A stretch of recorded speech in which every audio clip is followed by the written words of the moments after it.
Jadi saya arahin senter saya ke sana. Perempuan yang pernah saya lihat itu bang, benar-benar bang, itu mukanya bang bekas kebakar semua itu. Saya pikir dia jatuh entah kesandung entah gimana. Kenapa bang? Saya bilang gitu. Dan saya bangunkan nggak bangun-bangun, ini kayak gini pak. Warga yang ikut ke situ bang, itu ada yang ngomong bahwa teman saya itu udah meninggal.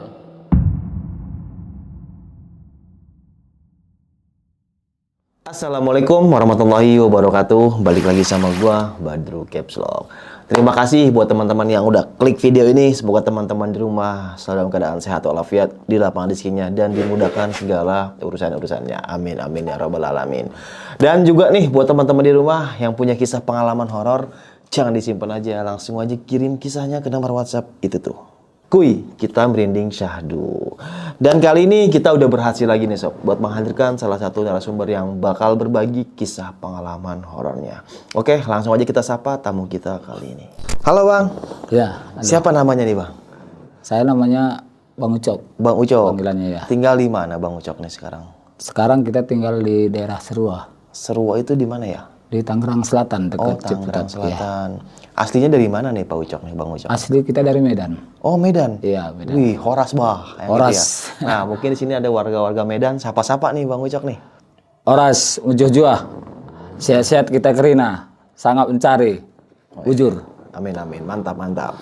Dan kita terima kasih ya Bang Ucok ya nyempetin waktunya nih. Nah ini pengalaman kejadian yang mau Abang ceritakan di Medan atau di mana nih Bang? Ini pengalaman kejadian ini cerita kita di Pekanbaru. Oh Pekanbaru, iya. Yang Riau itu ya, Kepulauan Riau ya. Oke siap. Tahun berapa nih Bang? Akhir 2016 mas. 16 ya. Iya. Oke siap. Tahan dulu Bang Ucok ya. Oke siap. Oke, nggak usah lama-lama lagi. Cari posisi terbaiknya, siapin kopi sama cemilannya. Langsung aja kita merinding syahdu. Wah.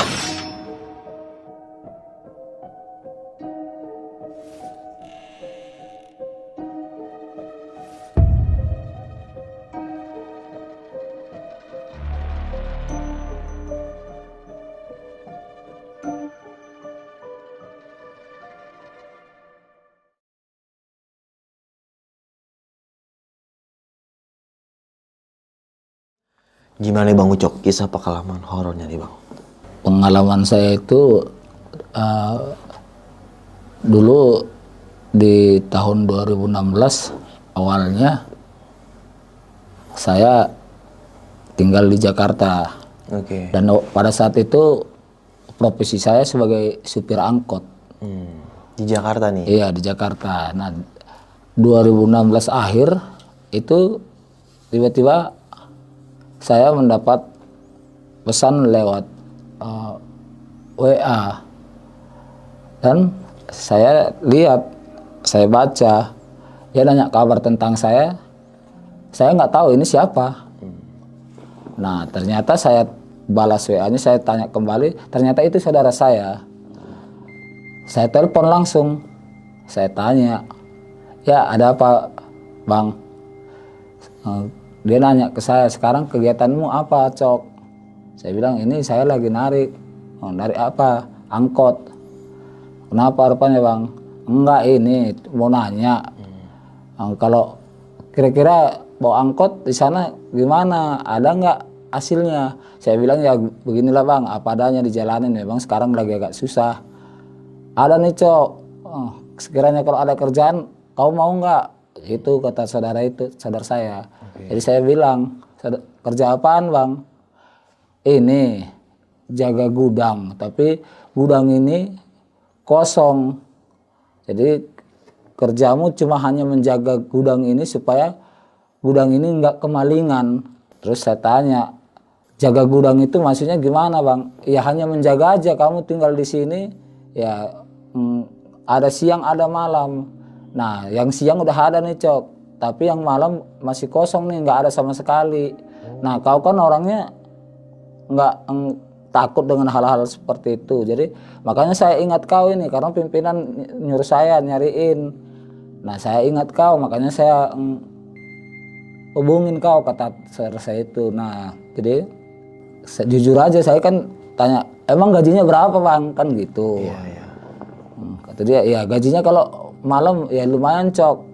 Berapa? Sekian nominalnya cok. Nah jadi saya juga tergiur. Ya udah nanti coba saya rembukin dulu sama istri di rumah ya bang ya. Nah, ya udah cok, ini nomorku ya cok gitu kata saudara saya itu. Ya bang nanti saya kabarin gitu. Ini gudangnya daerah mana Pak Ucok? Ini gudangnya daerah Pekanbaru. Oh, Pekanbaru. Iya. Oke, oke. Begitu saya selesai komunikasi dengan abang saya itu, saya pulang kerja, saya ceritain sama istri. Nah istri nyerahin ke saya, ya terserah kata istri. Akhirnya saya pikir, oke lah coba saya kerja di sana, siapa tahu nanti betah di sana, lebih bagus di sana, lebih baik di sana. Saya coba. Nah akhirnya saya putuskan, kira-kira seminggu kemudian saya ngubungin saudara saya itu. Nah saya bilang, oke bang, saya bersedia bang. Nah kata saudara saya itu, ya udah, nanti malam saya kabarin ya, saya tanya dulu bos.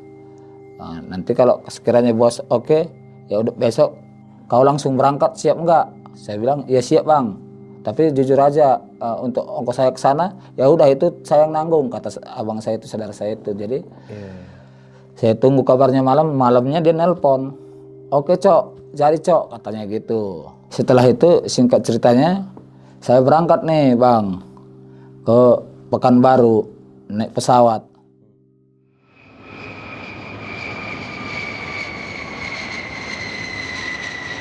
Berapa orang itu waktu berangkat Pak?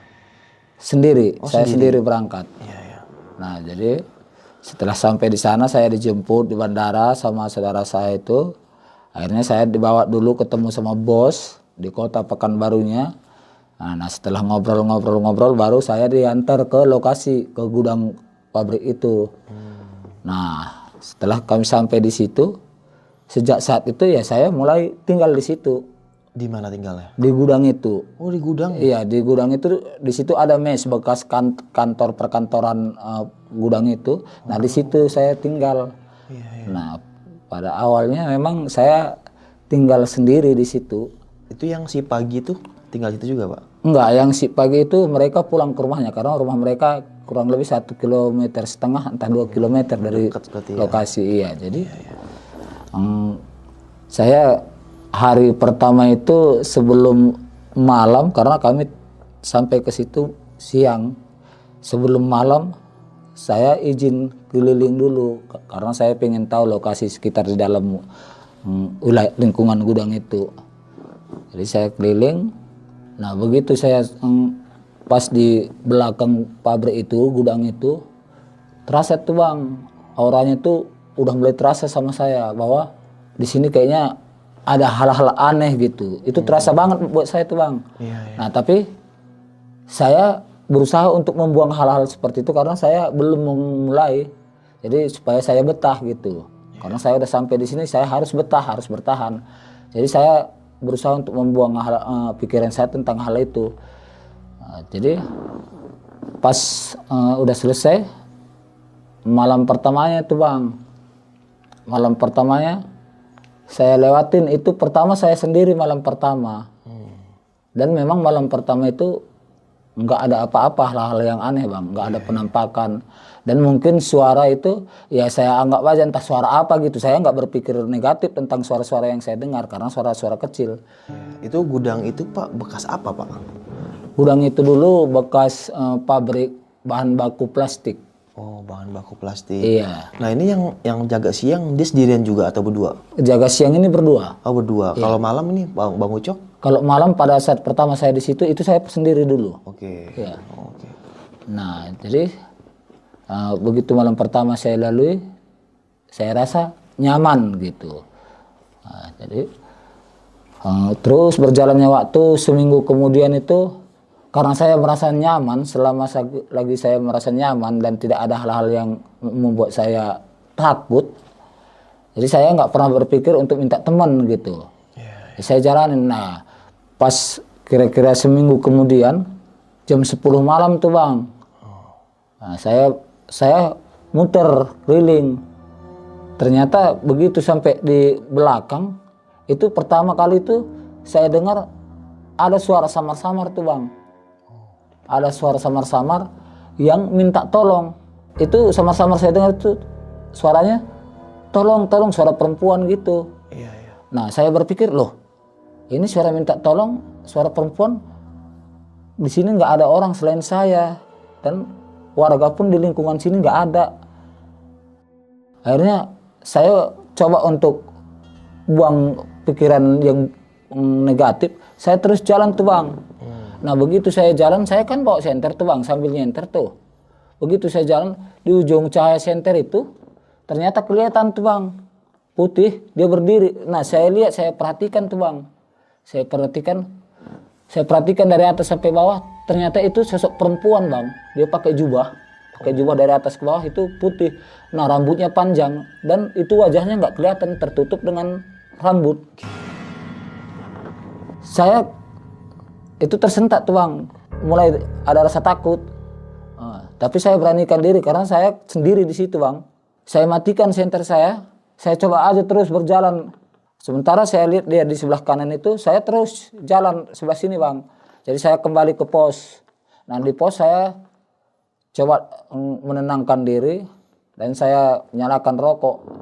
Nah pada malam itu saya nggak keliling lagi karena penampakan itu. Jadi saya nggak keliling lagi, saya coba bertahan sampai pagi, sampai siang. Saya bertahan di pos itu Bang. Nah, karena itu benar-benar sendirian itu Pak? Iya sendiri, saya sendiri. Iya, iya. Nah akhirnya karena penampakan itu, jadi saya berpikir kalau saya sendiri mungkin saya nggak akan bertahan lama di sini. Akhirnya saya coba hubungi saudara saya itu, saya mengajukan supaya beliau itu mencari seseorang menjadi teman saya untuk jaga shift malamnya. Iya, iya. Akhirnya saudara saya bilang, oke Cok, nanti saya usahakan. Tapi seandainya malam ini masih sendiri, masih berani nggak Cok? Ya kalau untuk malam ini oke lah, tapi mungkin saya kontrolnya saya kurangin. Saya tetap diam di pos untuk menunggu satu malam ini. Saya bilang gitu, ya udah nggak apa-apa Cok. Nah nanti kalau udah jam 10 ke atas nggak usah kontrol lagi Cok, di pos aja diam udah. Gitu kata saudara saya. Iya.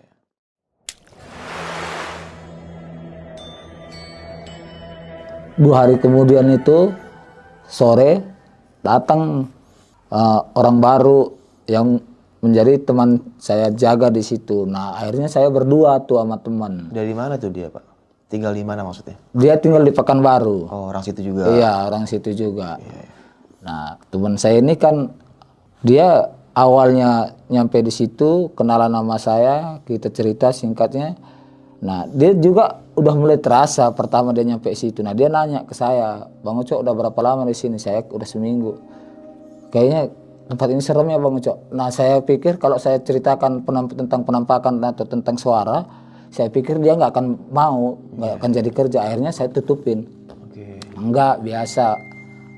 Akhirnya setelah kita jalanin berdua, dia juga karena selama kita jalanin kurang lebih 5 hari itu nggak ada apa-apa memang. Nah, pernah sekali malam kedua setelah kami berdua di situ, malam kedua itu kami lagi ngobrol, lagi ngopi. Jadi pos itu ada terasnya di depan. Nah di terasnya itu kami ngopi di luar gitu, ada teras tapi nggak pakai ding. Nah di situ kami ngopi. Di saat kami lagi ngopi pada saat itu kalau nggak salah jam 12 dah, jam 12 malam. Tiba-tiba air keran bunyi, air hidup. Nah teman saya itu bilang, loh kayaknya air nyala tuh Bang Ucok. Saya tetap berpikir supaya gimana supaya teman saya ini nggak takut. Saya tetap berpikir kasih jawaban. Oh iya tadi saya yang nyalain, saya lupa matikan. Nah tetap saya tutupin dulu tuh. Saya lihat ke dalam, iya ternyata benar memang air keran nyala. Saya matikan dan saya balik lagi. Kira-kira jam 2 malam itu kami keliling berdua. Di situ pertama kali dia lihat sosok perempuan lagi. Itulah yang kedua kali buat saya itu yang kedua kali saya melihat sosok perempuan itu. Nah di situ perempuan itu dia bukan berdiri di suatu tempat bang, tapi dia nangkring, ada besi bangunan itu di atas untuk rangka-rangka ini atap. Jadi dia nangkring perempuan itu pertama kali itu yang ngeliat teman saya ini. Karena dia yang megang senter, jadi siapa yang megang senter dia yang ngontrol gitu. Mungkin pertama kali dia arahkan senter itu jarak jauh, karena senter itu kalau jarak jauh kan cahayanya agak melebar, jadi kelihatan itu bang. Nah dia ngeliat, nah dia langsung balik badan kayak gini, Bang Ucok ada apa itu, coba lihat Bang Ucok, katanya gitu. Nah, dia nggak berani ngeliat. Saya bilang kenapa? Enggak, itu di atas itu Bang Ucok, di atas gitu kata teman saya itu. Saya bilang ya udah nggak usah ini, tenang aja, tenang. Kenapa rupanya? Itu di atas Bang Ucok. Nah saya minta senter. Nah begitu saya minta senter, di mana? Itu di atas Bang Ucok. Saya senteri ke atas. Ternyata saya nggak ngelihat apa-apa. Nah jadi walaupun saya nggak ngelihat, tapi saya percaya karena saya pernah melihat. Gitu. Sebelumnya itu ngelihat juga. Iya. Jadi, udah nggak ada apa-apa. Iya ada itu Bang Ucok katanya. Terus saya tanya, apa yang kau lihat? Itu perempuan nangkring di atas Bang Ucok, katanya gitu. Nah dalam hati saya, wah ini nih yang dulu pernah saya lihat, ini berarti nih. Nah ya udah nggak apa-apa, ayo kita balik ke pos. Nah balik ke pos, nah di situ kami santai dulu. Udah tenang aja, itu nggak apa-apa, mungkin hanya halusinasi aja kali. Saya bilang sama teman saya, enggak Bang Ucok bener. Itu benar-benar serius Bang Ucok, itu benar-benar ada Bang Ucok, bukan halusinasi.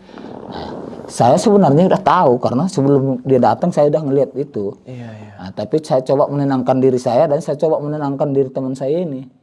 Nah akhirnya ya udah nanti kalau keliling saya aja sendiri.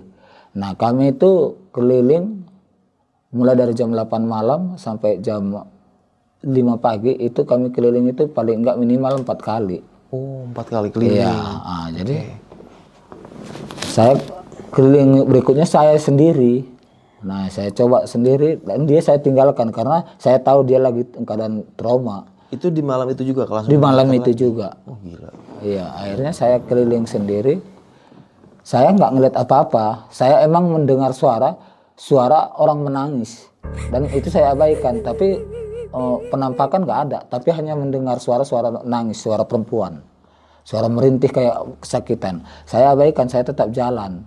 Nah saya jalan agak cepat supaya cepat sampai di pos.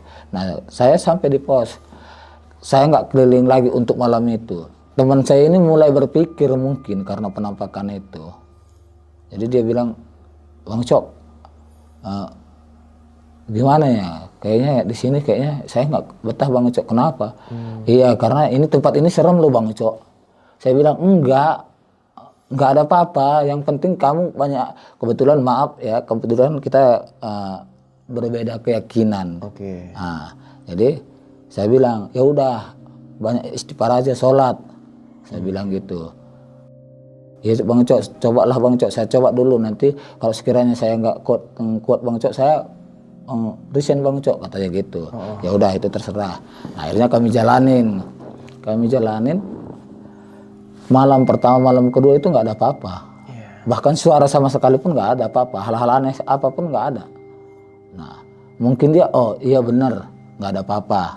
Setelah seminggu kemudian itu saya ingat persis itu kejadiannya malam minggu jam 1 pas itu. Malam itu kami kan ada jam dinding. Nah, saya lihat jam 1 pas. Nah, ini teman saya ini kan namanya Edi. Nah, ayo Dik kita keliling. Nah, udah nanti kalau kita keliling kau yang tidur, aku yang jaga.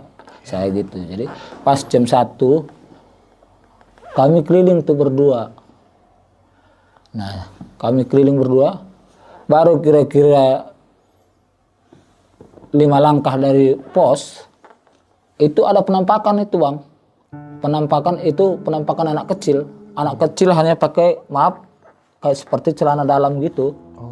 Nah, anak kecil tapi dengan wajah kakek kayak udah tua bener gitu.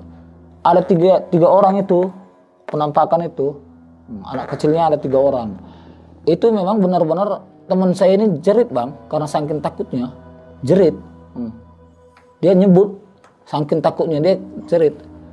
Saya juga sebenarnya takut.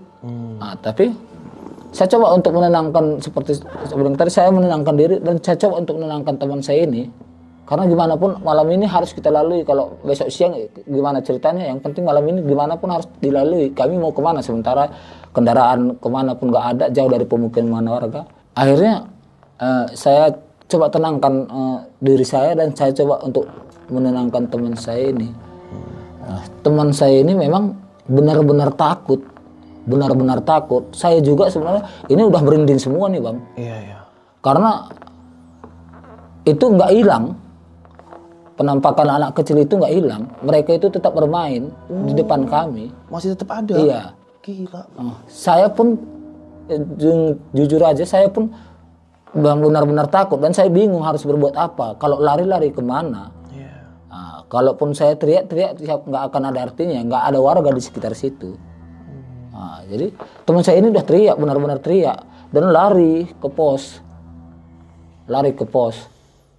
Nah, saya juga benar-benar memang takut. Saya juga ikut, tapi saya nggak lari supaya nggak kelihatan rasa takut saya. Dia teman saya ini nggak semakin takut. Iya. Nah, gitu. Jadi saya coba untuk menenangkan diri sambil jalan balik ke pos. Nah malam itu kita nggak tidur dan nggak keliling. Standby di pos aja berarti? Iya, standby di pos. Begitu kita sampai di pos, saya pura-pura nanya, emang tadi lu ngeliat apaan sih? Emang abang nggak ngeliat? Katanya gitu. Saya ngebohongin dia. Enggak, gua nggak ngeliat apa-apa. Bang, sumpah demi Allah bang, di depan itu tadi ada bang, anak kecil 3 orang bang main di depan kita bang, katanya. Kata dia gitu. Nah, jadi masa lu ngelihat gua nggak ngelihat sama sekali, saya bohongin. Supaya dia ini seakan-akan saya bangun imajinasinya ini supaya itu hanya hayalan gitu loh. Iya benar. Enggak, gua nggak ngelihat apa-apa. Masa lu ngelihat gua nggak ngelihat apa-apa? Serius bang, sumpah demi Allah bang, kata dia gitu. Akhirnya ya udah tenang aja lah, tenang, istighfar lo. Saya gituin. Nah akhirnya dia tenang tuh. Kita ngobrol di situ, ngobrol. Itu memang karena penampakan itu dia juga nggak bisa tidur dan saya juga memang nggak bisa tidur. Jadi kita ngobrol terus itu untuk menghindari rasa takut. Kita lebih istilahnya kita lebih takut tidur daripada bangun. Gitu. Jadi kita ngobrol berdua tuh, itu ngobrolnya bukan di teras pos itu, bukan. Kita ngobrolnya di dalam ruangan. Itu yang teman abang Ucok lihat. Ada berapa anak kecil bang waktu itu? Ada 3 anak kecil. Iya. Yang abang lihat? Sama 3. Oh 3 juga? Iya sama. Gila ya. Nah gitu. Jadi ketika kita ngobrol di dalam ruangan itu, ternyata itu ada suara bang. Jadi suara ini pos ini kan atapnya seng bang ya. Jadi ada suara kayak ada yang nimpuk seng itu pakai batu besar gitu, kencang suaranya. Itu persis di atas kepala kita. Suaranya buang gitu bang. Jadi saya kaget, teman saya ini juga kaget. Dia justru tambah takut. Saya pun memang tambah takut. Tapi prinsip saya itu tadi bang, gimana supaya teman saya ini nggak semakin takut. Walaupun saya takut, saya tetap mengusahakan supaya dia nggak semakin takut. Akhirnya dia udah nyebut itu bang. Saya bilang, udah, diam aja, tenang aja, udah istighfar aja. Dia udah ngumpet di balik selimut. Saya bilang, udah nggak apa-apa. Datang lagi dia itu bang Ucok. Nah, teman saya ini ngomong, yang datang siapa? Kata dia, ada itu bang Ucok yang datang itu Cok, bang Ucok di atas sini bang Ucok, katanya gitu teman saya ini. Akhirnya saya bilang, udah nggak apa-apa, nggak ada. Udah tenang aja, tenang. Dan dia megang kaki saya gini, saya duduk di sebelahnya, dia megang kaki saya. Saya tahu dia memastikan supaya saya tetap ada di sampingnya. Itu karena saking takutnya itu bang. Saya juga memang udah ketakutan itu. Nah akhirnya begitu selesai, sampai pagi kami tetap ada di ruangan itu.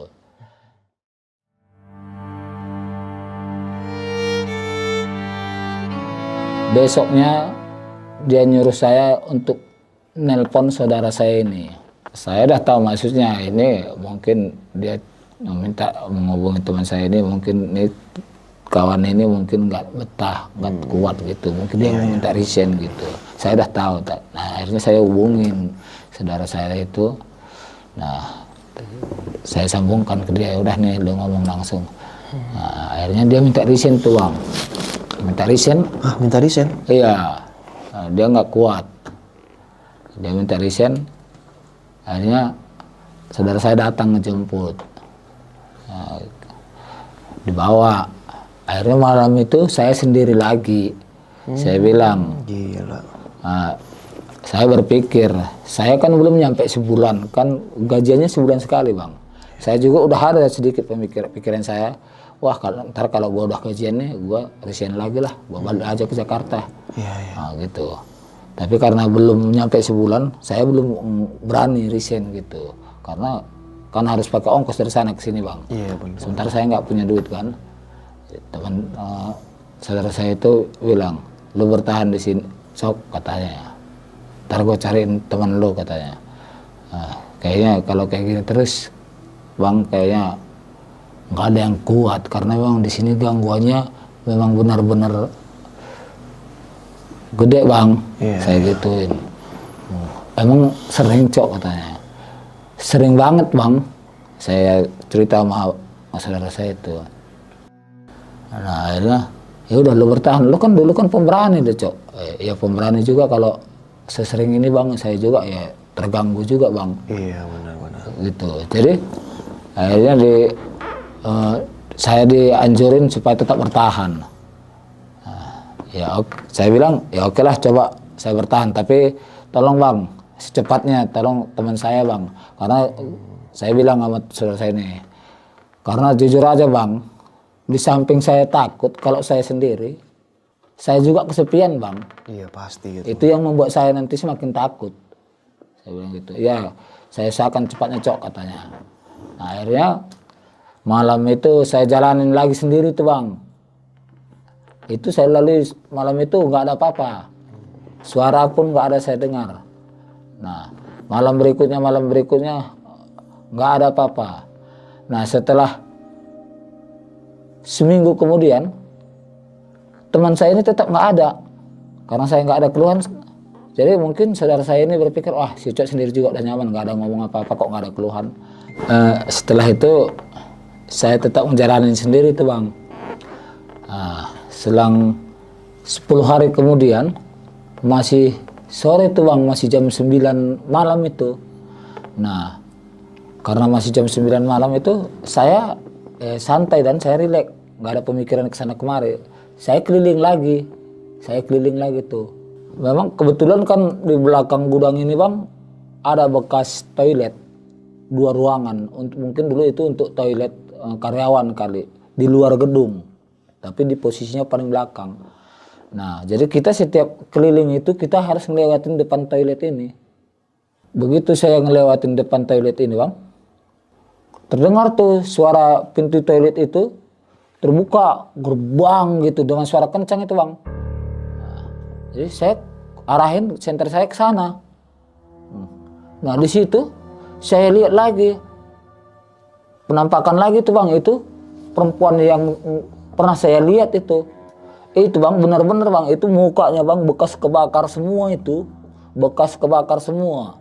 Itu saya jujur Bang, itu saya lari itu Bang, lari menuju ke pos. Karena saking takutnya, itu mukanya bekas kebakar semua. Dia nggak ngomong apa-apa, dia hanya menatap saya seperti ini aja. Nggak ada suara apa-apa. Nah, begitu saya arahin senter saya ke sana, persis senter saya ada di depan mukanya. Itu kelihatan mukanya Bang. Itu bekas kebakar semua, hancur ini mukanya Bang. Kayak gosong, kayak berair gini. Itu saya kaget, itu langsung saya saking takutnya saya lari itu Bang. Saya lari ke pos. Nah di pos saya berpikir, saya tahu kira-kira 1,5 kilometer ke sana itu ada rumah warga di sana, dan di sana ada warung. Saya kan kebetulan disediakan transport motor bang. Nah saya berpikir wah kalau gue sendiri di sini ini nggak bakal iya ini untuk lewatin malam ini. Sementara jam masih jam-jam 9 itu bang, jam 9 malam. Nah, akhirnya saya memilih untuk keluar dari gudang itu malam itu. Nah, saya keluar, saya ke sana ke warung itu. Kalaupun karena ini besok ketahuan saya ditegur, ya nggak masalah. Saya pikir gitu. Saya menghubungi saudara saya itu, saya bilang, ini jujur aja nih bang, kalau malam ini saya nggak ada teman, saya malam ini juga angkat kaki bang dari sini bang. Saya gituin sama saudara saya itu. Kenapa cok katanya? Wah ini udah benar-benar nggak kuat saya nih bang, kata saya. Terus ya udah, gue usahain cok. Pokoknya ntar sore gue usahain gue antar buat nemenin lo di sono untuk sementara sebelum dapat pekerja yang lain. Nah gitu jawaban saudara saya itu. Nah, akhirnya saya tunggu bener jam sebelum jam ganti shift dengan yang siang. Kami kan ganti shift jam 8 tuh bang. Jadi pas menjelang maghrib itu datang tuh saudara saya itu nganterin teman. Nah ini dulu cok buat sementara teman lo, karena kalau mendadak gini gua nggak dapat cok, nggak gampang nyari orang kerja. Nah, jadi untuk sementara ini dulu. Nah itu orang tua itu bang, saya berdua lah sama bapak ini ya. Nah setelah kami ngobrol di situ berempat sebelum ganti shift, yang shift malam pulang jam 8, kami ngobrol di situ. Nah, cerita. Ternyata bapak ini punya pengalaman seperti itu juga di satu tempat. Dan bapak ini mengaku kalau dia nggak takut dengan hal-hal seperti itu. Itu yang membuat saya semakin tenang. Wah, ini baru pas nih. Nah, saya tanya, Bapak di sini kerja apa gimana? Enggak, kata abang itu tadi, untuk sementara sampai ada yang mau bekerja nemenin Bang Ucok di sini. Gimana Pak kalau kita bareng aja di sini berdua, Bapak kerja aja di sini. Saya berharap supaya dia menjadi teman saya untuk seterusnya kerja di situ. Karena dia cerita dia nggak takut dengan hal-hal seperti itu. Jadi saya udah tenang. Kata Bapak itu, wah saya nggak bisa Cok, saya ngurusin kebon katanya gitu. Ini pun karena malam aja, kalau siang saya ngurusin kebon katanya gitu.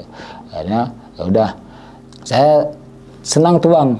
Malam pertama Bapak itu semangat, baru jam 9 Cok keliling, dia malah justru ngajak saya tuh Bang, Pak keliling. Nah sambil keliling itu dia ngobrol itu, Cok kau nggak usah takut hal-hal seperti itu. Kalaupun nanti ini kau nggak usah takut, biasa aja. Karena kalau kau semakin takut semakin seneng dia. Apalagi kalau kau lari katanya. Iya Pak. Nah sambil keliling nggak ada apa-apa tuh. Jam 9 malam kami keliling nggak ada apa-apa. Nah jam berikutnya jam 2 malam kami keliling lagi. Itu pun nggak ada apa-apa. Jam 4 kami keliling. Justru di jam 4 itu kami ngelihat penampakan lagi. Itulah anak kecil tadi. Ini cuma satu orang. Anak kecil ini jadi kayak ada pipa pembuangan air dari atap ke bawah, nempel di tembok gini, pipa yang segini. Anak kecil ini manjat. Nah, jadi itu pertama kali yang ngelihat itu saya. Memang senter ada di tangan bapak ini, teman saya ini. Karena pandangan saya ke depan, saya pertama kali ngelihat. Nah, saya langsung berhenti melangkah. Saya pegang bapak itu, Pak, saya bilang, apa Cok? Pak, coba lihat itu Pak, ke sana Pak, ke arah pipa itu. Nah, disenterin sama bapak ini. Bapak ini juga ngelihat. Anak kecil ini kena cahaya senter pun nggak hilang Bang, memang dia tetap gitu. Dia nggak ngeliat ke kami, dia terus aja gini Bang, manjat gitu. Nah, terus saja manjat, padahal cahaya senter udah mengarah ke dia. Nah, datang bapak ini, udah, lu tenang, diam aja, diam. Nah, dimatiin senter sama dia. Udah, diam aja Cok, tunggu dulu sebentar, biar dia lewat dulu, kata bapak itu. Nah, akhirnya karena menurut bapak itu udah lewat, udah ayo. Nah kami lewat persis di samping pipa tadi. Dan saya perhatikan itu Bang ke atas.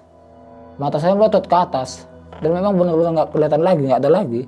Nah kami keliling nyampe di pos. Malam itu Itulah terakhir kami keliling. Dan saya mulai merasa tenang bahwa bapak ini memang benar-benar nyaman jalan dengan bapak ini gitu. Ternyata mendadak besoknya siang bapak ini dipanggil sama bosnya yang punya kebun.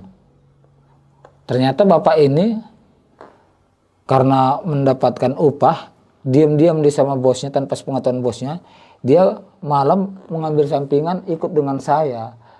Nggak izin sama bosnya. Ternyata ketahuan sama bosnya, makanya siang itu mendadak bosnya datang karena ketahuan sama bosnya. Akhirnya dia dipanggil dan nggak diperbolehkan lagi ke situ menemani saya untuk jaga malam. Akhirnya saya kan sendiri lagi. Sementara teman yang pekerja yang lain belum dapat. Nah, langsung saya hubungin saudara saya itu. Dia bilang, ya udah Cok, belum ketemu Cok, sabar aja Cok, udah jalan aja Cok katanya. Wah gini aja nih Bang, malam ini saya jalanin, besok abang siapin lah ongkos saya. Kalau gaji saya nggak usah kita hitung-hitungan, yang penting berapa tiket pesawat ke Jakarta atau tiket bus, nggak apa-apa Bang, saya balik aja lah. Saya gituin sama saudara saya ini. Nah akhirnya mungkin karena menurut saudara saya ini udah mentok, akhirnya dibilang, ya udah Cok gini aja Cok, ntar gua ke situ, gua yang nemenin lo. Tapi jam 5 gua balik ya Cok, jam 5 subuh. Nah, kalau malam gua yang nemenin lo, jam 5 gua balik. Nah sembari siangnya gua cari orang yang mau kerja. Nah, ya udah kalau gitu nggak apa-apa, yang penting gua nggak sendiri. Nah akhirnya malam itu kami jalanin tuh, dia datang. Nah, sore kami jalanin tuh berdua. Nah, jam 5 subuh dia pulang. Nah kira-kira kurang lebih ada itu Bang berjalan kira-kira 2 mingguan itu. Dia juga belum dapat orang yang mau kerja. Dan dia tetap menemani saya setiap malam, ada selama 2 mingguan. Nah, akhirnya ada tuh yang mau kerja. Nah, diantarlah ke situ. Saya punya teman baru lagi, kenalan, dan saya kasih tahu, oh di sini jam sekian nanti kita keliling. Nah saya terus menutupi tuh, nggak pernah ngasih tahu kalau ada orang baru, saya nggak pernah ngasih tahu dengan kejadian-kejadian yang ada di situ. Akhirnya ya udah, malam pertama jam 9 ke jam 10 itu kami keliling pertama itu 20 meter dari pos kami jalan, teman saya itu jatuh. Saya pikir dia jatuh entah kesandung entah gimana. Kenapa Bang? Saya bilang gitu. Ternyata dia udah, gimana sih orang mati Bang? Kesurupan. Kesurupan juga enggak. Badannya udah kaku. Itu saya goyang-goyang itu enggak ada apa-apa Bang, enggak ada respon. Saya gini-giniin itu saya udah sangat ketakutan itu Bang. Nah, saya goyang-goyang kepalanya gini, Bang. Nggak ada jawaban. Itu benar-benar udah kayak orang mati. Akhirnya saya ambil keputusan, saya pergi ke pos. Itu teman saya itu tergeletak di situ Bang. Saya tinggalin. Saya pergi ke pos, saya nyalain motor, saya buka gerbang, saya keluar, saya ke warga. Saya ketok tuh rumah warga, karena saya lihat masih nyala lampunya. Wah ini yang ini belum tidur kali orang yang dalam. Saya ketok. Nah, saya buru-buru tuh Bang. Nah datang ke warga, karena warga nggak ngenalin saya. Terus, loh ada apa Pak? Saya bilang, Pak tolongin saya Pak. Saya sambil saya tunjuk ke arah sana, ke arah tempat saya kerja. Iya ada apa Pak? Ada apa di sana gitu kata warga. Tenang dulu Pak, tenang. Akhirnya saya bilang, ayo Pak cepat Pak, saya bilang gitu ke bapak itu, ke yang punya rumah.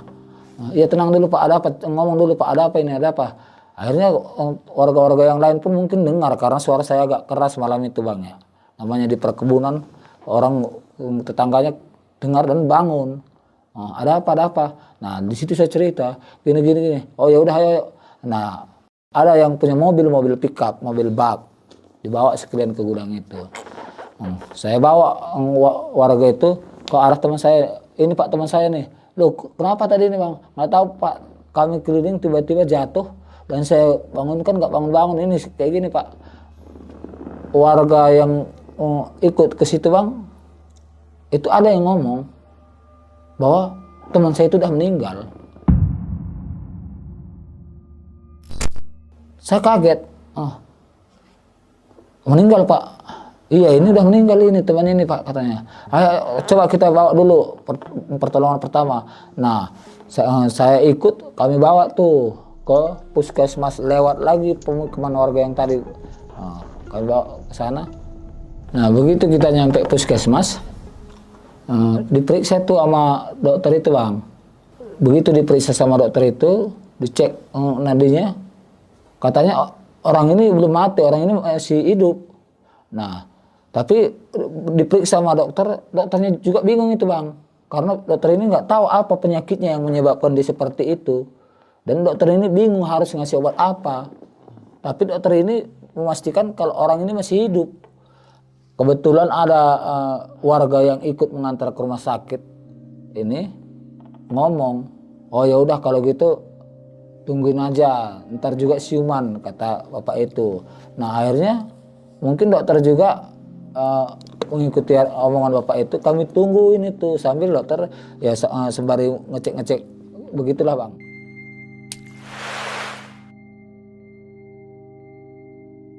Menjelang subuh, benar teman saya ini siuman. Nah begitu teman saya siuman, ditanya tuh sama dokter, Bapak tadi kenapa? Nah, teman saya ini langsung jawab Bang. Kata teman saya ini, itu ada sesuatu itu yang dia nggak tahu persis, tapi berbentuk makhluk. Tapi dia nggak tahu persis makhluk itu apakah binatang ini atau manusia. Tapi yang dia tahu itu ada satu benda yang besar, langsung beb gitu masuk ke dalam dia gitu. Nah di situ udah dokter sama warga sekitar itu udah bisa memastikan kalau dia ini bukan kena karena sakit, tapi karena makhluk gitu. Nah akhirnya warga yang ikut mengantar itu nanya, jadi sekarang perasaan Bapak gimana? Nggak ada apa-apa. Jadi perasaan Bapak sekarang udah yang benar-benar nggak ada apa-apa. Iya, nggak ada apa-apa lagi. Nah, akhirnya dibawa ke perkampungan tadi, nggak langsung ke gudang. Nah disitulah ditempatkan teman saya tadi Bang. Dan saya berpikir saya harus balik ke gudang. Ini siang ini Bang. Jadi saya harus balik ke gudang. Saya cerita sama yang sip siang.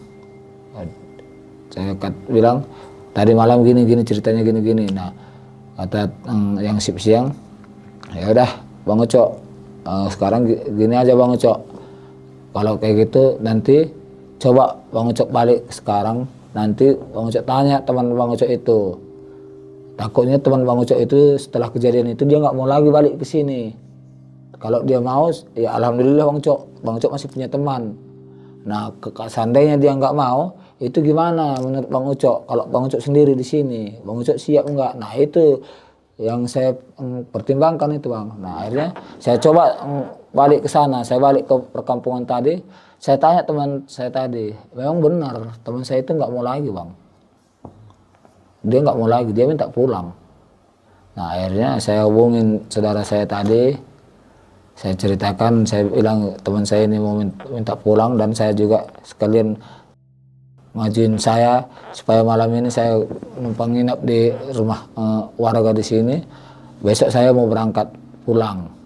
Akhirnya saudara saya ini bilang, ya udah gini aja Cok, katanya, nggak apa-apa untuk sementara lu nginep di situ di perkampungan, siang pagi lu kesono sama yang sip siang. Nah begitu jam 8 kan ganti sip tuh, seharusnya lu kan tinggal di gudang, lu ikut lagi balik, tapi itu lu kunci semua, sterilin semua Cok, gerbang semuanya. Nah, lu ikut lagi balik, lu nginep di rumah warga nggak apa-apa, sembari gue nyari teman lu, kata saudara saya ini. Nah akhirnya saya nginep itu Bang di rumah warga, ada kurang lebih 4 hari tuh, kira-kira 4 hari dapat dia tuh orang kerja tuh, dapat dia orang kerja. Itu langsung saya cerita itu Bang, saya cerita sama dia karena saya berpikir nanti kalau terjadi kayak yang satu itu tanggung jawab saya pikir gitu.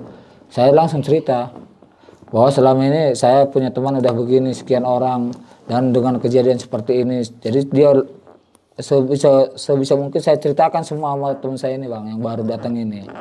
Jadi gimana pun nanti risikonya biar dia bisa ngambil keputusan dan itu dia nggak menyalahkan saya gitu. Nah, akhirnya dia bilang ya udah kalau Bang Ucok juga siap ya udah saya juga siap Bang Ucok. Nah gitu. Oke ya udah kalau kamu siap ya udah. Nah, akhirnya kami jalanin berapa malam.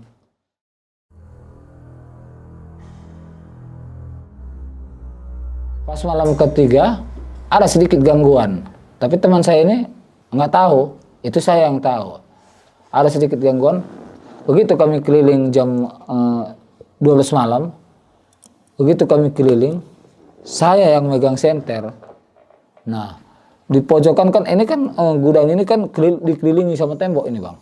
Nah, begitu saya arahin senter mengarah ke tembok gitu, saya pengen ngecek ke arah tembok, saya ngeliat itu bayangan perempuan tadi. Penampakan perempuan itu, tapi itu nggak kelihatan mukanya itu Bang.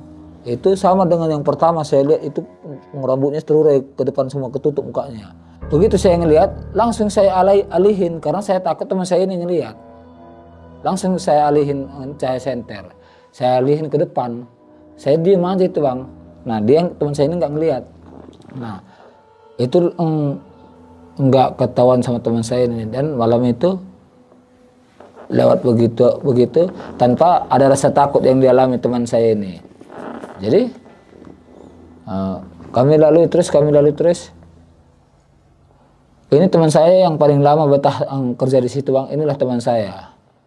Dan memang selama di situ ada sebulan setengah bertahan dia sama saya. Saya juga bertahan, dan memang selama sebulan setengah itu dia nggak pernah ngelihat sesuatu, nggak pernah. Karena saya sendiri pun penampakan nggak pernah lagi saya lihat itu. Berjalan waktu, kira-kira mencapai kedua bulan itu, jam 10 malam itu, kami masih di pos. Itu suara rame itu Bang, terdengar dari dalam gudang. Semua teriak minta tolong dari dalam gudang. Dan itu memang benar-benar nyata kedengaran di kuping. Gimana sih kalau kita mendengar seseorang teriak? Teman saya ini juga mendengar, saya juga ngedengar. Dibilang sama teman saya ini, Bang Ucok, itu kayaknya rame suara di dalam Bang Ucok. Nah, terus saya kan sebelumnya udah cerita sama dia. Nah inilah saya kasih tahu sama teman saya ini hal-hal seperti ini yang harus kita lewatin, yang harus kita hadapin kalau di sini. Tapi kita nggak usah tanggepin, udah kita diam aja di sini. Udah kita diam aja di situ. Sambil dia juga diam, saya juga diam. Kita nggak ngobrol enggak, karena fokus mendengar suara itu. Dia juga mungkin ketakutan, saya juga ketakutan. Itu ramai tuh Bang suara dari dalam gudang itu, minta tolong. Itu kebanyakan suara perempuan kedengaran itu. Kadang ada suara kayak benda jatuh gitu, kayak besi, gitu. Tolong, itu terus itu. Saya juga ngedengerin, teman saya ini juga ngedengerin. Kita nggak ngobrol-ngobrol ini. Lama itu Bang berjalan itu. Ada setengah jam itu. Terus itu suara nggak berhenti-berhenti. Begitu suara itu mulai menghilang, pelan menghilang. Akhirnya hilang. Saya bilang sama dia, kamu takut nggak? Takut Bang katanya. Nah kalau kita keliling kamu berani nggak? Ya ayolah Bang coba. Nah dia memberanikan diri tuh. Nah kami keliling berdua Bang. Ternyata memang benar Bang. Itu di belakang gudang itu ada pintu. Jadi pintu itu memang pintunya pintu besi itu ukuran 2x2. Itu pintu besi itu memang bekas terbakar itu Bang. Nah di depan pintu itu ada lantai kira-kira ukuran 4x4. Kami ngelewatin itu. Nah sebelum kami sampai di depan pintu itu kira-kira 5 meter lagi, itu saya arahin senter ke situ. Itu perempuan itu Bang, ada 5 orang 6 orang di situ yang memang benar-benar udah gosong semua di depan pintu ini, udah gosong semua. Tapi teman saya ini dia nggak ngelihat, saya yang ngelihat. Tapi saya nggak ngomong, saya itu udah ketakutan. Ayo balik. Oh, kenapa Cok katanya? Udah ayo balik kita ke pos. Jadi kita nggak jadi ke sono ngelewatin penampakan tadi. Kami balik ke pos. Nah begitu nyampe ke pos, saya langsung ke kamar mandi. Saya ke toilet. Toilet ini kan agak luas toiletnya Bang ya, karena bekas kantor dulu, agak luas toiletnya. Jadi begitu saya nyalakan lampu di toilet itu ada lagi di dalam itu Bang, perempuan lagi yang mukanya bekas kebakar habis semua ini. Ada lagi perempuan itu. Itu saya saking ininya langsung saya tarik lagi pintu balik, saya tutup, saya keluar. Nah itu saya ceritakan sama teman saya ini. Itu di sana ada penampakan gini, saya ceritakan. Terus kata dia, loh gimana nih Cok katanya. Kita gimana nih Cok? Ya udah nggak apa-apa, itu cuman sebentar doang itu. Ntar juga udah nggak ada lagi. Terus kita gimana nih Cok? Kita tetap di sini. Teman saya ini udah ketakutan. Saya bilang, udah nggak usah takut. Kan gua kan udah cerita. Hal-hal kayak gini sebentaran doang. Saya gituin. Akhirnya malam itu kami lewatin malam itu tanpa keliling lagi. Selama saya ada di situ Bang, udah berapa kali saya berpikir dan saya coba ajukan kalau saya resign dan saya balik. Tapi saudara saya itu tetap cari alasan, cari cara supaya saya tetap bertahan. Terus kami jalan tanpa ada gangguan beberapa hari. Setelah beberapa hari itu teman saya ini, saya nggak tahu apa alasannya. Teman saya ini tiba-tiba cerita ke saya, Cok, gua resign Cok katanya. Loh kenapa resign? Ya nggak apa-apa. Saya berpikir kenapa nih teman saya resign sementara penampakan dia nggak ngelihat, hanya dengar waktu suara itu doang.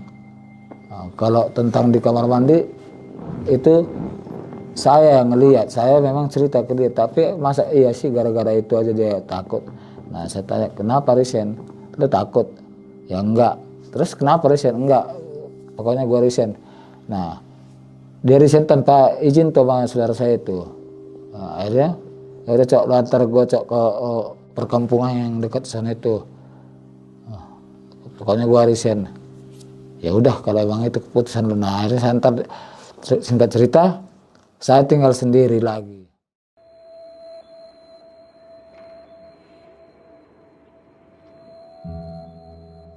Saya kembali lagi ngeluh dan saya kembali lagi mengajukan resign, tetap jawabannya sama, nggak diizinkan. Dan dia coba terus untuk melobi saya supaya saya tetap bertahan di sana dengan cara ya kembali lagi seperti dulu, dia yang nemanin saya.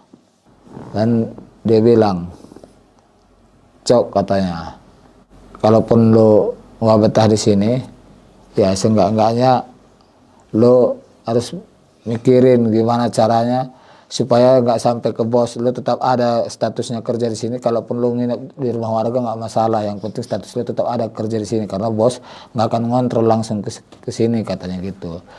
Nah, akhirnya saya bilang, ya udah nggak apa-apa lah. Kalau saya nginep di rumah warga nggak apa-apa. Yang penting kalau sendiri saya nggak akan nginep di sini lagi. Nah, terus ya udah nggak masalah Cok katanya.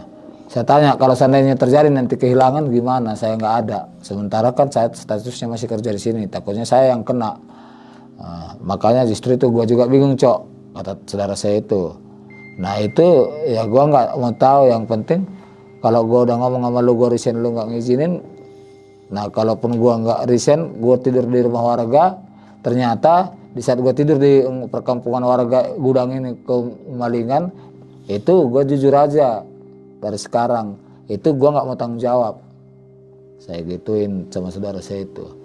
Akhirnya saudara saya itu menyanggupi dan mungkin saudara saya itu ya mungkin yakin nggak akan kehilangan gitu, sembari dia mencari pekerja lagi. Nah akhirnya jalan berapa lama, saya kalau Jam 8 saya ikut ini sama teman yang siang nih. Karena jam 8 sampai jam 8 orang ini jaga. Begitu jam 8 mereka pulang, saya ikut bareng. Saya ke perkampungan itu, mereka pulang ke rumah mereka masing-masing. Nah, itu berjalan kira-kira termasuk lama juga. Mencapai 2 bulan. Seperti itu sehari-hari saya.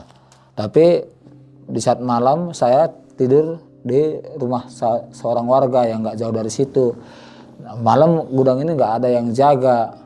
Akhirnya begitu berjalan kurang lebih 2 bulan bahkan mencapai 3 bulan itu. Nah, ada yang mau kerja. Saya ketemu lagi, dapat lagi teman kerja. Nah, kami berdua lagi. Saya balik lagi ke kantor dong, karena saya udah punya teman.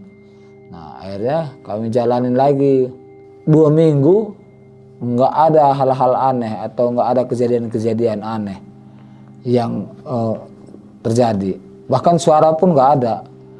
Jam 9 saya keliling sendiri. Ya udah santai aja dulu mas, saya bilang. Santai aja biar saya aja keliling. Istirahat aja dulu, santai ngopi di sini. Karena dia baru nyampe, gitu. Jadi saya keliling sendiri. Itu memang nggak ada penampakan atau nggak ada hal-hal yang aneh. Nah, saya balik ke gudang, ke pos, kami ngobrol lagi di situ, nyambung cerita. Jam 12 lewat malam itu, saya mau keliling lagi. Nah, itu saya ajak dia, ayo mas, kita keliling mas, biar mas tahu. Nanti kalau seandainya saya tidur istirahat, mas kalau mau keliling pun mas tahu lewat mana, karena itu ada beberapa bangunan, bukan satu bangunan gede gitu, enggak. Ada beberapa bangunan dan kalau kita mau keliling ada satu kayak terowongan karena dia kanan kiri bangunan, di atas pakai atap. Nah, kita harus melewati kayak terowongan itu, tembusnya ke belakang. Jadi supaya dia tahu jalan gitu. Jadi saya ajak keliling. Jadi malam pertama itu begitu kami keliling, dia langsung melihat itu, padahal senter ada di tangan saya. Dia langsung melihat. Pak Ucok katanya. Ada apa mas? Di pojok bangunan yang itu kayaknya perasaan ada perempuan Bang Ucok katanya. Terus saya bilang, ya udah kan saya kan udah cerita sama mas. Ya udah nggak usah tanggapin mas, nggak usah hiraukan. Udah kita jalan aja mas. Nah, saya gituin. Akhirnya dia ngikutin. Dia udah mulai ketakutan itu karena awalnya tadi jalan dari pos itu, saya sama dia itu saya paling depan, saya yang megang senter. Jaraknya saya sama dia itu, dia ada 3 meter di belakang saya. Tapi setelah dia ngelihat itu, makanya saya bilang ketakutan, dia udah mulai ada di samping saya jalannya, nggak pernah jauh dari saya. Nggak takut kan mas, saya bilang. Enggak Bang Ucok. Walaupun dia jawab enggak, saya tahu dia ketakutan. Nanti tembusnya di sana ya mas, di sana perlu juga mas kontrol karena di sana itu emang diarahin dulu sama saudara saya, diarahin supaya kita tiap malam tiap keliling harus lihat sana karena di sana itu temboknya agak rendah. Jadi kalau ada maling kemungkinan dia lewat situ mas. Gitu saya bilang sama teman saya itu. Akhirnya saya bawa ke sana. Jadi malam itu pas kami muter itu nggak ada kejadian apa-apa. Jam 3 kami keliling lagi, nggak ada masalah. Nah begitu kami terus lewati. Nah suatu saat saya izin sama dia, mas berani nggak nanti kalau sendiri, karena saya udah merasa ngantuk banget. Nah, nanti jam 10 aja mas muter. Nah, jam 12 nanti bangunin saya. Jam 12 nanti kalau mas mau istirahat, mas istirahat, saya yang keliling sendiri. Kalau mas mau muter sama saya, ya kita muter berdua. Saya mau numpang istirahat dulu mas. Ya udah nggak apa-apa mas Cok katanya. Akhirnya saya tidur tuh. Nah dia keliling. Ini karena saya tidur, saya kan nggak tahu apa-apa. Jadi dia keliling. Tau-taunya mendadak saya dengar itu. Karena ruangan tempat kami jaga itu di situ juga kami tinggal. Pertama kayak teras. Jadi dia udah nginjek ubin, dia kayak saya dengar suara lari beng beng beng beng itu berasa walaupun saya udah tidur tapi berasa getaran lantai, suara langkah kaki. Dibangunin saya tuh, masuk cok katanya. Terus saya memang karena udah mulai ngerada-rada ngedengar suara langkah kaki tadi lari dari teras, saya langsung, ada apa? Saya bilang gitu. Masuk cok katanya. Ada di sini, di sana gini masuk cok. Ada gede banget cok. Nah itu pertama kali dia yang ngeliat itu, dia yang ngeliat makhluk besar itu yang serem itu. Nah saya selama ini saya nggak pernah ngeliat makhluk yang besar itu. Nah saya bilang, di mana? Itu di pojokan itu yang kita lewatin kamar mandi dikit itu Bang Cok. Di situ saya ngeliat Bang Cok, gede. Besok saya resign ini Bang Cok. Ya nggak usah resign dulu Mas, kan kita berdua di sini. Kalau takut ya saya juga mungkin takut, tapi ya namanya juga kerjaan. Ya inilah risiko kerjaan kita, saya gituin. Nah, tapi kan kita kan nggak pernah dapat musibah apa-apa selama di sini, walaupun kita ngeliat, walaupun kita ngedengar hal-hal aneh, tapi kan kita nggak pernah entah sakit entah apa, kan nggak pernah Mas. Itu aja intinya. Saya gituin teman saya ini. Ternyata benar, besoknya dia langsung resign. Akhirnya saya sendiri. Seminggu kemudian pas malam itu jam 9, saya memang kalau sendiri saya pilih jam 9 keliling. Setelah itu saya nggak keliling lagi. Nah saya lihat jam 9. Nah saya keliling, begitu saya melangkah dari pos itu kan di pojokan, di ujung kan, kita kan kalau jalan dari pos itu Mas, posisinya kan di depan kita gedung tuh, gudang itu. Jadi kita masuknya ke arah sisi kanan dulu, baru muter ke belakang keluar sisi kiri. Jadi begitu kita jalan di ujung gudang itu, pojokan di sana nanti ada di situ pohon mangga. Begitu saya sampai di sana, itu saya benar-benar trauma tuh Bang. Saya lihat, pertama saya lihat nggak begitu besar penampakan itu.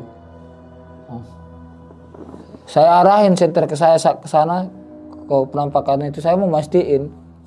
Saya lihat, itu saya takut itu. Ternyata makhluk itu makin lama makin besar Mas. Makin lama makin besar. Dan makhluk itu tinggi. Ternyata begitu saya arahin cahaya senter ini ke atas, saya ngikutin badannya ke atas nyampe di mukanya, itu makhluknya itu benar-benar menyeramkan. Saya sampai sekarang ini udah beberapa tahun berlalu, kalau saya ingat itu wajah makhluk yang besar itu, sampai sekarang saya masih trauma. Itu yang membuat saya mau lari, kaki saya ini perasaan berat ini, kayak seakan-akan nggak bisa saya angkat. Mau teriak, perasaan suara saya ini tertahan, nggak bisa mengeluarkan suara, seakan-akan saya nggak punya suara. Saya ingat kalau saya itu punya Tuhan. Saya sebut nama Tuhan. Saya bilang itu spontan itu dengan suara yang keras. Mungkin kalau ada orang 20 meter dari saya itu mungkin pasti dengar. Karena saking kerasnya suara saya, tiba-tiba keluar gitu suara saya. Jadi kayak gimana sih, kayak air yang disumbat tiba-tiba ini bocor perut gitu nyempat gitu suara saya, yang tadinya saya mau teriak nggak ada apa-apa. Jadi karena pikiran saya ngingat ada Tuhan, saya nyebut nama Tuhan. Jadi mendadak tiba-tiba suara saya keluar. Nah begitu keluar suara saya, ini keangkat dan ini udah bisa saya alihkan. Nah tapi sebelum ini saya alihkan, itu kayak terbang gitu, kayak terbang tiba-tiba mengecil gitu, shoot gitu. Nah sebelum saya mengalihkan pandangan saya gini, sempat saya ngeliat set gitu mengecil dan hilang makhluk itu. Akhirnya itu saya kabur, langsung saya ambil kunci motor, saya ambil kunci gerbang, saya nyalain motor, saya buka gerbang, saya keluarin motor, kunci lagi gerbang, saya kabur tancap gas ke pemukiman warga. Nah dari situ warga nanya, perasaan tadi kayak orang ketakutan bang. Iya. Nah saya cerita tuh sama semua warga karena memang benar-benar saya trauma. Nah, saya benar-benar ketakutan benar-benar. Saya cerita sama warga. Nah kata warga, untung ada seorang ibu-ibu itu yang udah berumur. Kata ibu itu, untung bang katanya. Untung abang selamat nyampe sini katanya. Nah, saya nggak tahu kalau makhluk itu makhluk apa. Tapi menurut mereka, menurut orang kampung itu, biasanya makhluk itu biasanya itu mencekik setiap orang ketemu. Orang yang melihat dia pasti dia cekik. Nah makanya saya berpikir, kebetulan pada saat itu momennya itu awal bulan 12.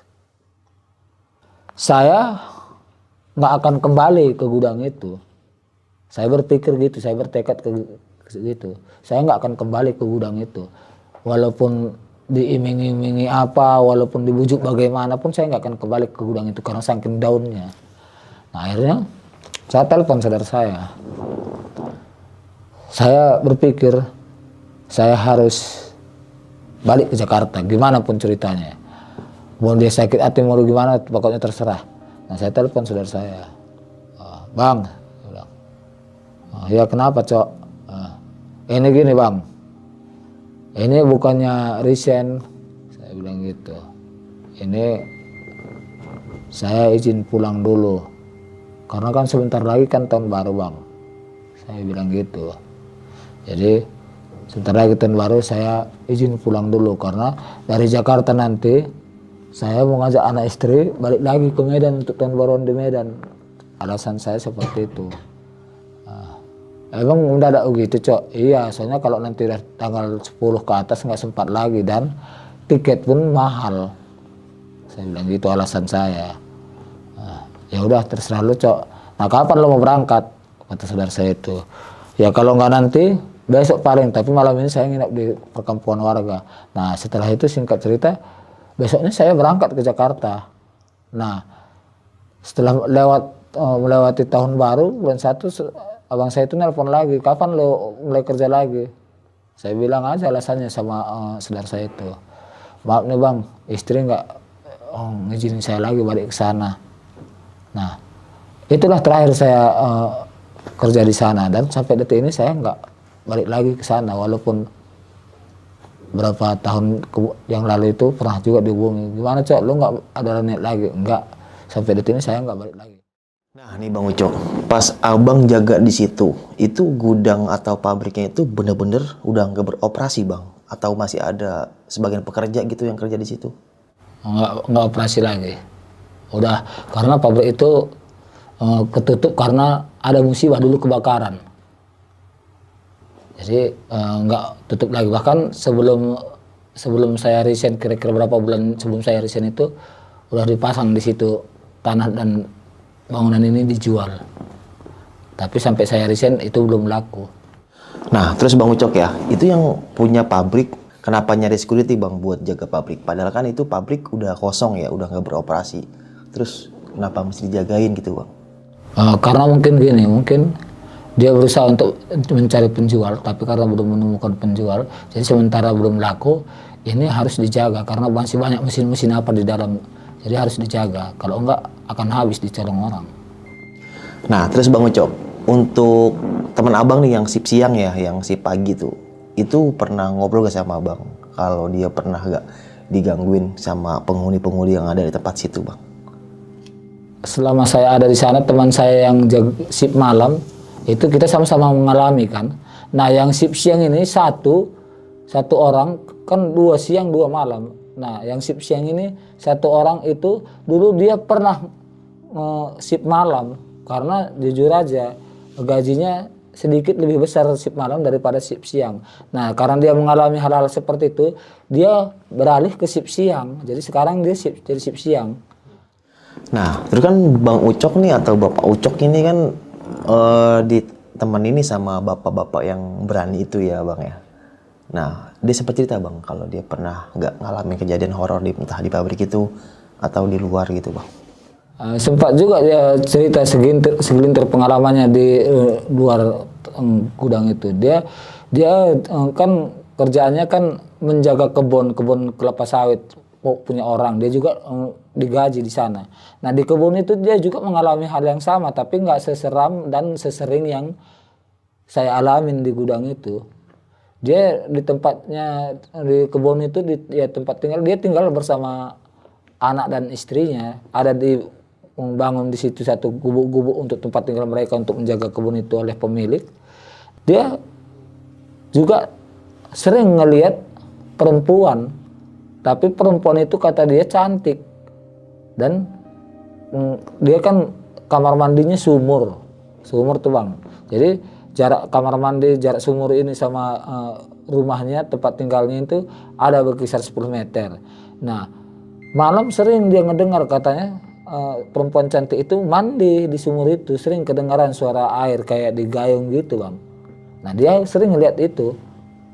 Nah nih bang, tadi kan ada teman abang nih yang pingsan gitu kan, terus langsung resign.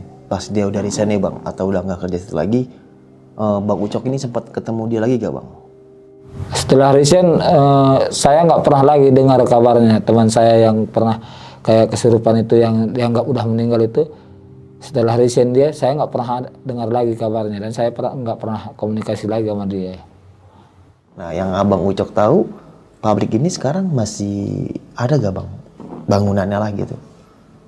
3 bulan yang lalu masih ada, karena 3 bulan yang lalu terakhir kali bang, saudara saya itu masih menghubungi saya, nanya saya masih mau nggak kerja di sana. Berarti saya anggap gudang itu masih ada dan belum laku, karena terakhir kan sebelum saya resign itu gudang itu dipasang pelang untuk dijual. Jadi saya anggap gudang itu kayaknya masih ada. Oke sob, mungkin sekarang nih kisah pengalaman yang dialami sama Bang Ucok ini. Bisa kita ambil segi positifnya, buang jauh-jauh negatifnya. Nah, jadi Bang Ucok ini yang bilang tadi, dia asli dari Medan, Sumatera Selatan. Jadi buat teman-teman yang dari Medan, komen di kolom komentar. Horas bahaya bang ya, horas katanya. Oke, sampai jumpa di kisah selanjutnya. Wassalamualaikum warahmatullahi wabarakatuh. Dadah.